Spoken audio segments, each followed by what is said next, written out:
biharmasti.in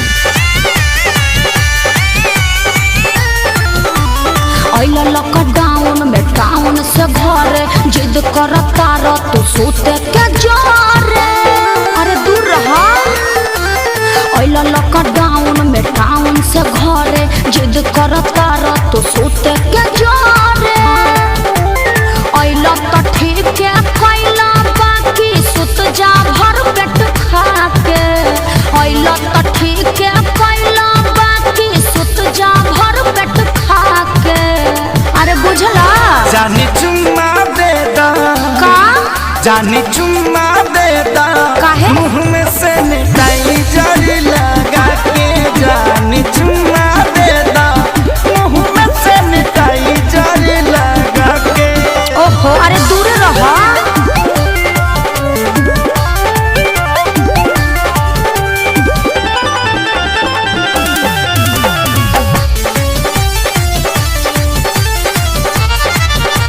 मिलल तनी छुट्टी आईनी कसहु लुका के। अच्छा। मेरा कोटा करलो आधा पेट खा के।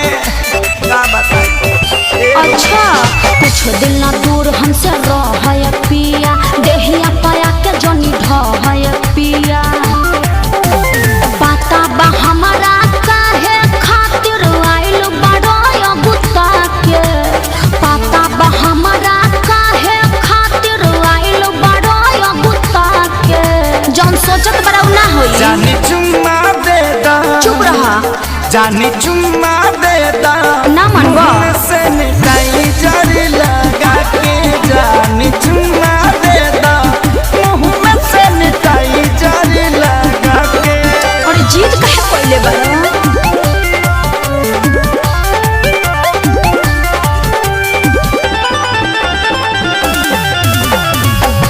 biharmasti.in जानी सारा कार जबी राखी स्कूल में 14 दिन रहे के पड़ी नियम और रूल में। हाँ तो घरहू में रूले में रह के पड़ी। मन बना बात त खेसारी पछतैब अपने त जैब संगे घर भर ले जैब। समझ में आई पवन धनंजय सोनू विकास रहायो भी डरा के। पवन धनंजय सोनू विकास रहायो भी डरा एगो के। चुम्मे के बात बना ना भगवा जानी चुम्मा देता फेर उहे बात। धनी चुम्मा देता मुँह में से मिठाई लगा के। जानी चुम्मा देता मुँह में से मिठाई लगा के।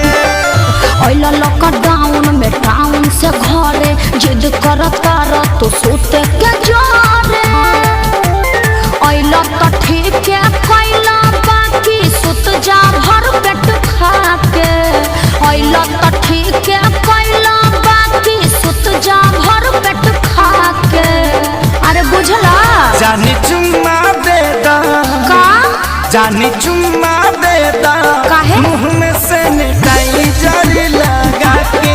जानी चुम्मा देता मुँह में से मिठाई जरी लगा के।